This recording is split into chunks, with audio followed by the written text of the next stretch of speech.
maanaam suñu candidat ci ñu am. dañoo am ay candidats yoo xamante ne si dañ leen di jox dara ci xaalis lu bari. ay milliards ngir ñu dem jënd li ñu war a sol. préparé wu dem def make-up après ñu daal di ñëw ñu xool kan moo gën a taaru la. jour de la tabaski incha allah loolu fu am feneen fu dul fi. waaw neex na de. bu fekkee fauteuil yu baax yi nga toog nii gis nga ñu toogee ni nga nekk à l'aise noo yëgee affaire yi. rafet na. waa Royal Déco la. gisoo ni ma toogee dama koy bañ a kii sax gisoo ni ma cataloon nii. Royal Déco ñoo fa jaar. léegi bu fekkee boisson yi sànq la laa la waxoon ma xool nag jàpp ma sa leçon yi. qu'est-ce qu'on avait dit à propos des jus. moom nee na xam na Jawda Maroc la nekkoon nee na. kooku ça c'est les legs demi écrémé qui tête à bien réfléchir. si c'est les jus. levez les ardoises qu'est-ce que j'avais dit. Monsieur, vous avez dit. Oui. Celui qui a bu le jus, il a crié. Après, ils ont recrié. Ah, donc il y a. Ouais. Donc il y a problème. Ouais. Donc Jutos. Et le jus, on dit la jus. Vous avez dit 2 ans, 3 ans, 4 ans. waaw. Comme et ça, que dañuy déggoo de. non dañuy déggoo dafa am base. mais moom dégg na la bu baax kon sa élèves yi ñu nekk ci plateau bi ñëpp moom moo ci élèves ah bu fekkee itam ñi nga xamante ne si dañoo bëgg am dëkkuwaay bu baax. ñi nga xamante ne si dañu bëgg am terrain bu mucc ayib. fu mu toll nii seetlu naa ni à chaque fois tabaski di jublu si dañuy bokk ci ñuy dimbali nit ñi ngir ñu am seen suuf dafay dalal xel. mu nekk kër yaay Imo. ñoom nag ñu ngi nekkee fii ci Walf wala incha allah rabi boo duggee ci internet yi boo leen tapé dëgg leen gis daañu la jàppale ba nga am sa suufu bopp. te fu mu toll nii 225 mètres carrés yi mu ngi wulee ñaay ak ñoom man nag maa ngi leen di tàllal loxo ne leen néeg laa yor mbay. bëgg rek ku ma dimbali ma am terrain bu baax ku ma jàppale sama jongo ma ji utal ko 2 mètres carrés. di ci xaj. waaw dinaa ci xaj benn mètre carré bi mën nga ko def douche beneen mètre carré bi nga def ko wàññi. ndaw lu yaa. loolu mbaa dañ ci dëkk. bu baax. xam nga des fois bëgg a toj di la gars yi des fois dañuy envoyé message wala. nee na la. mu bàyyi jàmbur su noonu c'est la rayonnante du plateau. N'oublions pas on va parler ci li nga xamante ni si moo nekk émission ci tabaski mot ni muy jugee ki ñu invité tey mu nekk Fatima Zahra Ba nekk entrepreneuse bu mag mënuñu tudd mode te tudduñ ko. waxoon naa ko sànq Juma Jeng Jaxate bokk na ci ku ñu ko inspiré waaye am na tamit xarañteefu bokk ci lépp loo xam ne yëngatu la ci jigéen ñi mu nekk doy na bokk na ci ñi nga xamante ni si dañuy jàppale ndaw ñi. xeex sax bu amee bitim réew ba jullit ñi di ci sonn di ci engagé wu dama lay bàyyi ak tamit cool mu wéy géew ci loo xamante ni ça sera cool. moi. non c'est-à-dire moom ku pànk la mais je suis obligé que ma xaw a nooy ak moom ndax sant bi. ma lu tax mënuma ci dara. ba nga pare da nga baax mais attends ku ci jàll lu ne morom ma lay tekki mënoo ci dara. lekkatu ñebbe. mi ngi noonu c'est-à-dire ñu ngi doon waxtaan sànq ci wàllu entrepreneuriat.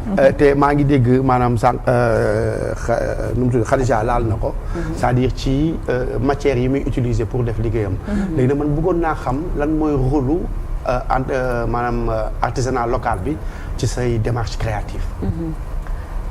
Bon, tailleurs yi déjà c'est des artisans et c'est le cœur de métier nañuy ñaw donc les tailleurs sont considérés comme des artisans donc dépendants du ministère de l'artisanat normalement donc plus précisément de la direction de l'artisanat. La broderie c'est de l'artisanat pagne tissé bi donc njaago yi koy rab ñiy def sëru rabal tey ji ce sont des artisans donc ce qu'on fait c'est de l'artisanat hein. C'est pas de l'art c'est de l'artisanat parce que c'est de l'art fonctionnel on va dire ça comme ça.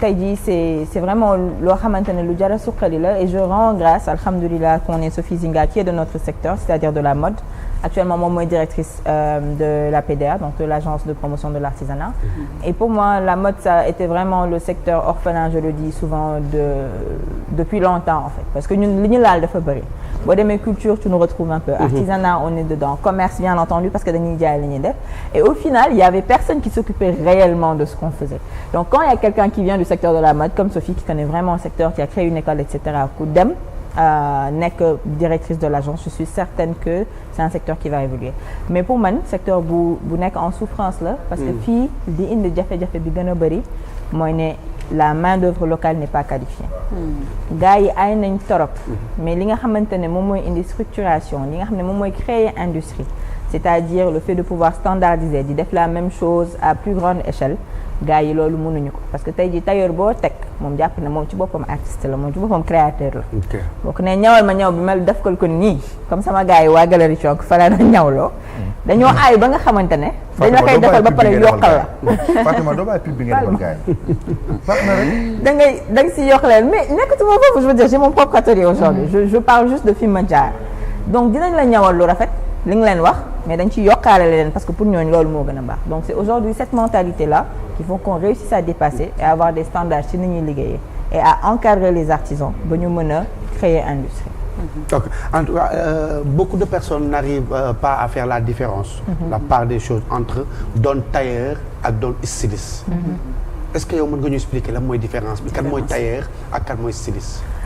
Alors styliste en français ce qui est différent de styliste en anglais parce que styliste mooy koo xamante ne moom mooy arranger moo lay sañsel mooy jël différents vêtements de créateur créer sa tenue bi ngay sañsee ak sac beeg jaaro et cetera mais le styliste modéliste mooy ki nga xamante ne moom mooy créer tendance bi moom mooy créer design bi il peut patronner comme il peut avoir quelqu'un d'autre qui patronne pour lui mooy kuy dessiner sur le patron et cetera et ensuite ñun ñi woowee tailleur boo demee en Europe ñoom ils vont appeler ça mécanicien wala monteur mooy koo xamante ne assemblage lay def d'accord day jël yére yi teg li nga xam ne patronné nañ ko dagg nañ ko jox nañ ko mu jël ko boole ko ñaw ko donc bokkul ak ñun parce que fii ñun métier bi niñ ko nit yi di dundee lépp ngay def yaay xalaat yaay dagg à main levée duñu def patronage yaay ñaw bu amee yenn finition yaa koy defal sa bopp amuñu ay finisseurs et cetera donc moo tax may wax ne c'est une industrie c'est une chaîne de valeur boo xam ne elle n'existe pas ici parce que fii on n'a pas ces différents corps de métier tu n'as pas forcément beaucoup de brodeuses ñoo xam ne perlage rek la ñuy def et cetera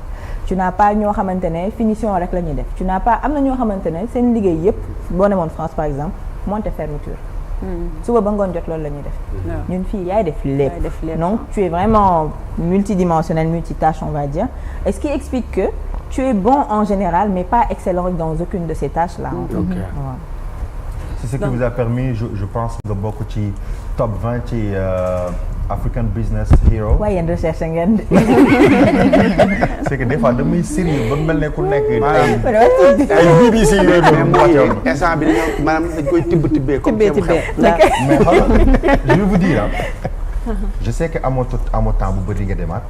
mais nu mu tudd sax classe affaire. émission la boo xam te ne si ñoo ko tànn suñu bopp pour ay nit mel ni yéen. daloo leen njukkal waxtaan ngeen ci entertainment en même temps ñëw ci li mu bëgg a ñëw ci waxtaan waxaale ba daxaale sa soxla. sa engagement dañ ko seen Afrique du Sud seen ko Mali seen ko Côte d'Ivoire seen ko Maroc ak Sénégal. bu fekkee ni côté mode rek xàmmee nañ la ci.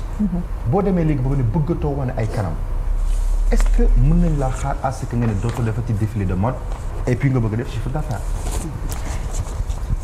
Effectivement, et c'est ce qui est en train de se passer. J'ai accepté de faire un dernier défilé. Et je le dis aujourd'hui, j'en parlais ce matin avec classe. C'est un défilé boo xam ne j'ai fait pour hommes. Et c'était il y a pas longtemps. Comme da ngay bañ ma tudd ay tour, c'est le défilé d'une de mes sœurs, la fille du gouvernement. Voilà. Merci, madame. Donc c'était un très très beau défilé, mais effectivement on n'en fait plus. Mais y a dafa may nit xel quoi. may ko tamit des façons différentes de l'utiliser. Aujourd'hui tu peux faire des expositions yoo xamante ne c'est pas un défilé, c'est les mannequins qui portent. Par exemple benn événement bu ñu demande on avait juste mis des mannequins statiques ñu sol yére yi. Je veux dire pexe bëri na. Tu as l'intelligence artificielle. Toutes nos dernières campagnes, il y en a 3 je pense sur notre page de nos 3 dernières collections. On voit pas les visages des femmes mais c'est des campagnes qui ont très bien marché. Les collections machallah on a bien vendu donc pour man da ngay ragal rek parce que loo xamul di nga ko ragal et surtout quand tu es dans la mode tu as une façon de fonctionner boo xam ne noonu la ñëpp di fonctionner. Donc da ngay jàpp ne nii rek mooy yoon bi mais boo wóoloo yàlla wóol na beneen yoon donc alhamdoulilah on se retrouve. C'est bien. Aller entre femmes, essayer de parler un peu. Donc là ñu ñëw tuuti ci yéen a discussion mais ba pare naan entre femmes essayer de parler. dama la sànnee sama jigéen donc ñu ñëw ba tey ñu ngi ci entrepreneuriat bi sachant que au Sénégal c'est pas du tout facile, il y a toujours des hauts et des bas. C'est vrai. Donc tey jii Fatima buñ la laajoon sa difficulté bi nga gën a rencontrer au cours de sa carrière ak nan nga ko gérer. waaye. difficulté bi nga wala yënga. yënga waaw bon disons yënga kon bëri na. On vous laisse la parole. Non, je dis souvent que bu ñu la bindalee entrepreneur en Afrique rek loolu rek doy na CV. Parce que c'est très difficile d'entreprendre chez nous. Très. C'est très difficile. L'environnement n'est pas forcément le plus propice. Les polices qui existent, politiques, voilà, politiques qui existent ne sont pas forcément les plus adaptées et les plus favorables à ça. C'est tout un écosystème à bâtir. Il y a des choses yoo xamante ne ñu ngi nekk di ko def. Mais je pense que le plus difficile, vraiment le plus difficile, c'est la production locale. C'est la main-d'œuvre locale, je dirais ça. Donc il y a un cri de cœur pour divulguer certains maanaam kii. Ah waaw et j'ai foi hein. Je pense que les choses vont changer parce que je vois qu'il y a des initiatives qui sont prises. maa ngi gis récemment il y a la maison du cuir qui sont en train de préparer, c'est quelque chose qui va exister à la Médina. Donc je sais qu'il y a des initiatives et que la volonté est là. Et volonté étatique bu taxawee rek. Après li ci des dafay yomb. Mais c'est un secteur qui a besoin d'être structuré. ñu soxla ñu leen jàppale la ñu soxla ñu jëlee expertise feneen la ñëw dimbali leen. D'accord. Alors Fatima, comment voyez-vous le marché du luxe au Sénégal? C'est un marché en essor. C'est un marché en construction aussi. Parce que je pense qu'il y a encore un peu de mal à comprendre c'est quoi le luxe, qui fait du luxe, qui ne fait pas du luxe. Le luxe de base déjà c'est quelque chose de rare, c'est quelque chose de pas facilement forcément accessible. C'est quelque chose d'authentique aussi. Et ça, on l'a. Authenticité, alhamdoulilah. Parce que tout ce qui est aujourd'hui artisanal, si tu vas en Europe, le fait main coûte excessivement cher. Donc, je pense que c'est un marché qui a beaucoup de potentiel chez nous. Mais dafa laaj gëstu. Sama genre gi ñoo fi bëri nag. ñu ñëw jàng leneen. nga sol gis naa ko keroog ci Twitter bi ku ne nga sol ñaari ñetti yére sa gars yi na la rafet na rek nga lancer mode. Il y en a beaucoup. Et je pense que dafa laaj ñu structuré wu ñu dem jàng su fekkante ne ci loo bëgg a def carrière la. Que tu t'entoures bien également et que tu saches que balaa dara parce qu'on a l'habitude de se considérer comme des artistes mais de se considérer d'abord comme des entrepreneurs et des créateurs de valeur. Et c'est deux mindsets différents. L'artiste crée ce qu'il veut pour jaay. Aujourd'hui, l'entrepreneur va faire attention à sa clientèle lan la ñu bëgg déglu leen boole leen ci li muy liggéey avoir une vision customer centered doog a mën a defar lu baax ñëw teg gars yi jënd. D'accord léegi yow man su ma bëggoon xam sa position ci marché bi par exemple est-ce que. C'est pas du luxe accessible à tout le monde est-ce que c'est à la portée de tout le monde en fait. Je vais être très très transparente. Ce n'est pas du tout la marque la plus accessible du marché au contraire. On n'est pas dans le luxe, vraiment. On n'est pas sur des vêtements qui coûtent excessivement cher parce qu'il y en a ici. On va dire que nos best-sellers coûtent autour de 80 000. Aïe. Ouais. mais xaw na saf ci ñenn ñi de. xaw na saf ci ñu bari ba ci man mii léegi dafa saf ci man. Mais est-ce que am nga prix yoo xam ne wàcc na yenn yi gën a yéeg. Mais tu sais on a essayé à plusieurs reprises mais ce qu'on réalise c'est que la clientèle qu'on a réussi à avoir et comment est-ce qu'on a construit la marque ils sont pas sensibles à ces créations qu'on a faites là qui étaient plus accessibles. On a fait des trucs qui coûtaient 20 000 15 000 30 000 mais nit yi fa lañ koy bàyyi. dem ci yeneen ñi parce que pour ñoom loolu mooy soofaatu. xam nga donc aujourd'hui on essaie de diversifier on fait des polos on fait des pulls avec le logo de la marque, etc. Ah oui? Qui coûte 20 000, 25 000, etc. On fait des foulards, des boutons de manche, des petits accessoires en tout cas où c'est vraiment bien brandé et tu vois et tu reconnais c'est la marque. Mais vraiment loo xamante ne boo ko solee ñu xam ne lii soofaatu la. C'est généralement entre 70 et 80 très honnêtement. dégg nga loolu. Ouais, moi j'aimerais beaucoup voir tamit comment dirais-je comme ni nga sànq c'est plus le café yooyu noonu. Moi je croyais juste que lii ngay def. Non pas que on fait vraiment beaucoup de choses on fait beaucoup pour enfants d'ailleurs nee naa ne léegi ñu nekk marque pour xale parce que li ma sol nii sax taille basse su xale la woon c'est ma sœur qui fait les designs pour enfants taille basse su xale la woon ñëpp collection bi yëpp loolu moo ci gën a jar ma ne ko kon ñawal ma bi. Et le choix des top modèles da ngay xool ñoo xam dañu am authenticité. wala ñoo xam dañu am même éthique entertainment pour que ñu dem ensemble. Alors pendant très longtemps on a beaucoup bossé je pense qu'on a été parmi les premiers à faire du marketing d'influence donc depuis 2016 ñu doon liggéey ak ñoom Doudou Canabas etc. Donc on a beaucoup travaillé avec les artistes parce qu'au début c'était ça un peu mon milieu. Daradi vraiment toutes ces personnes-là oui. Et donc après au fur et à mesure d'autres artistes de renommée internationale sont venus vers nous. Omar Sy dama xëy ñu message ma dama xam nga il veut une tenue. Abdou Diallo waaw. Why are you running? Why are you running? Why? Alors, et donc on a vraiment Abdou Diallo, c'est notre ambassadeur. Il nous a écrit comme ça par hasard sur Instagram. Abdou Diallo, l'équipe Oui, nationale. Abdou Rahat, oui. Asma, d'ailleurs man bëggoon naa koo jam jaloore tuuti. dëgg du neex. ah ndax comme disent les séeréer jëmbaar la. di wax jëmbaar nga parce que naka la def ba mën a jaay mode sénégalaise bi au niveau international man loolu tam xaw na maa yéem tuuti. C'est les réseaux sociaux, il n'y a pas de secret. Il n'y a pas de secret. Et moi, parce que en 2019, je suis en boutique. Cette boutique, je suis sama garage, sama kër papa. Et vraiment, sama papa m'a poussé, m'a dit, écoute, nous sommes chaque jour de le faire sans atelier taillé direct. Nous faisons ça beaucoup, mais quand on quoi. Parce que vraiment, aujourd'hui, marque bi fait faut mouiller parce que quand tu regardes la marque sur les réseaux, je pouvais pas t'imaginer qu'on n'avait pas de boutique. Mais donc 2012, 2019, moi, j'avais que les réseaux sociaux, Facebook, Instagram, etc. Vente en ligne. Vente en ligne. Donc je faisais que ça. Donc il fallait qu'on soit très bon dans ça, alhamdoulilah. Et je pense qu'on s'est fait la main comme ça. Et c'est ça la magie des réseaux sociaux, c'est que dina tax ba koo xamante ne sori na et en temps normal tu n'aurais jamais eu accès à cette personne-là mën na gis yow li ngay def. Donc c'est vraiment les réseaux qui nous ont fait, c'est notre communauté qui nous a fait et c'est surtout nos ambassadeurs. Parce que et quand je dis ambassadeur, c'est pas forcément ces têtes-là. C'est nit koo xam ne kenn xamu ko mu sol sa yére dem keneen gis ko ne ko lii dafa rafet mën ko kaay ma yóbbu la fi ñu koy ñëwee.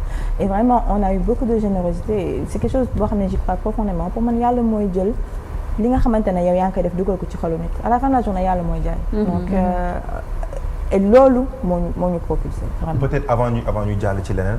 Vous savez par exemple yeneen dëkk yi. dañu am audace ci seen créatrice de mode yi. Absolument. ñu dem joxoñ que ça soit reine bi. wala roi bi. wala first lady bi alors Fatima macha allah jàng nga am nga xam-xam sénégalais yi fonk nañ la à l'étranger jox nañ la bopp lan ngay xaar ci gouvernement bu Sénégal xëy na tabaski bi jàll na mais yeneen fête yi paraît-il que yére bu première wala deuxième dame sol bu nekk dafa am lu muy refléter ci culture am nous avons des séeréer au Paris lan nga xalaat ci ñoom dugg solal gouvernement bi est-ce que bokk na ci séeréer wala da nga bëgg juste limité wu ci réseaux sociaux yi ak tam des personnes.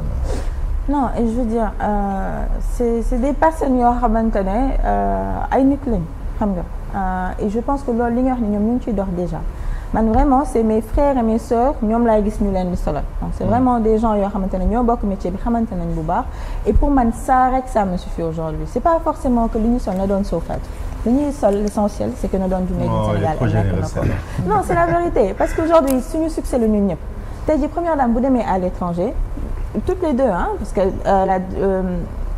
kenn ki gis naa ko mu sol col sur Ardo kenn ki très souvent je la vois en algues donc aujourd'hui pour moi c'est des fiertés pour nous que ñoom li ñuy génn di sañse nit yi te loolu tamit defe naa ne exigence du peuple sénégalais parce que bi ñu ko defee peuple bi moo leen félicité de telle sorte que ñu continuer à porter ces marques-là donc man je pense que sur ce plan-là moom vraiment il y a rien à leur dire ils sont vraiment en train de jouer même si sac juste nene yaay la ñuy sol donc alhamdoulilah machallah et ñooñu ñëpp ñuy sol ay jàmbaar lañ ñu xarañ yàgg ci métier bi nene yaay existe depuis plus de 10 ans Algues a fêté ses 10 ans il y a pas longtemps xam nga donc c'est des marques yoo xam ne def nañ fi dara lu tax ba ñu war leen ràññee ba war leen gunge à l'international donc je pense que sur ce plan-là moom on n'a pas à se plaindre vraiment on est content d'eux machallah mais pour rejoindre un peu Malcolm c'est-à-dire lu mu wax noonu fexe nañu ba créer benn grand boubou bu gàtt boo xamante ne style bi Diomaye lañ ko tuddee c'est-à-dire kuy commandé da nga naan ñëwal ma grand boubou Diomaye donc loolu est-ce que tam li Malcolm wax jotul pour que tam grande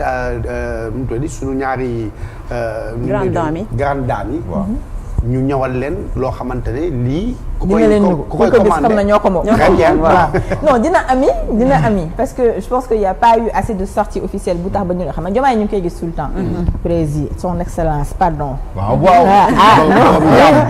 voilà donc ñu ngi koy gis souvent le premier ministre la même chose donc on y voit assez souvent pour pouvoir identifier style boobu ñu solo et boo leen seetloo première dame elle est très souvent à algues donc ça commence à être reconnaissable c'est toujours des cols très structurés xam nga taille basse bu net jàpp ko wala robe boo xamante ne après c'est évasé ici donc je pense que loolu yëpp dina ñëw parce que lii indi loolu xàmmee rek la di ko gisaat ba nga mujjee ko jël dëkkal fa nit ki ba pare dafa mel ni ñoom ñu ngi leen di jàppale parce que boo gisee muy Sonko muy Diomaye ñoom ils sont trop made in Sénégal ah oui même seen jabar c'est les premiers ambassadeurs même les dañ ko xam parce que ils connaissent le pouvoir que ça a aujourd'hui loolu nekkoon na loo xamante ne Sankara daf ko doon xeex ci biir réewam. c'était obligé. nit ci noonu la ñu doon solo. I respect you. yaa ngi doon respecté. I don't respect you before, but I respect you right now. C'est magnifique. Donc tu connais le Sankara yi? Bien sûr. Qui ne connaît pas Sankara? Hein? Qui? Ah mais écoute, moi je viens de te respecter de ouf parce que il faut nga solo ñaari daam yi. góor bu amul ñaari soxna. man mënuma la jox loxo. waaw bul dugg ci yooyu nag non non. mënuma la nuyu mënuma la respecter. yow suma copain nga te bëgguma maa cool en 2025 monsieur Dame. ñu am premier ministre ak président de la république bu ñu wan yoon. soo faatu war ñoo solal. bankal samaram bi bankal samaram xelal kii si jutos bi mu naan. jutos mu naan. yàlla dimbali soxna yi nefi. yow ci grâce yow jël plateau bi. naa ngi rek di couper sama micro. mais Charles lan moo tax góor ñi mënuñoo am sañ-sañ ci tabaski bi. fas ñaari soxna góor dëgg day am ñaari jabar. ah bon lu ñuy ragal lu ñuy tiit. Malcolm conjugue-moi le verbe tiens-toi bien. pour moom madame rek lay topp moom wax na ko. oui non attention moom nee na madame rek lay topp. non bañuñu ko am ñaar. parce que loolu bon yàlla moo ko digle. bien sûr moo ko mayee. mais nag mais yow bañu. mais defal moo ko mayee digle la mais defal naa ko ma ñëw. mais ku am benn bu mat ñaar na. bu mat ñeent sax dafay am. mais tamit nag Naba écoute ça Naba d'accord de. divertissement la bu ñu permettre. Naba daal mel na d'accord ñu daal di. non il faut ñu partager aussi. divertissement boo ñu may est-ce que ñu daal def benn.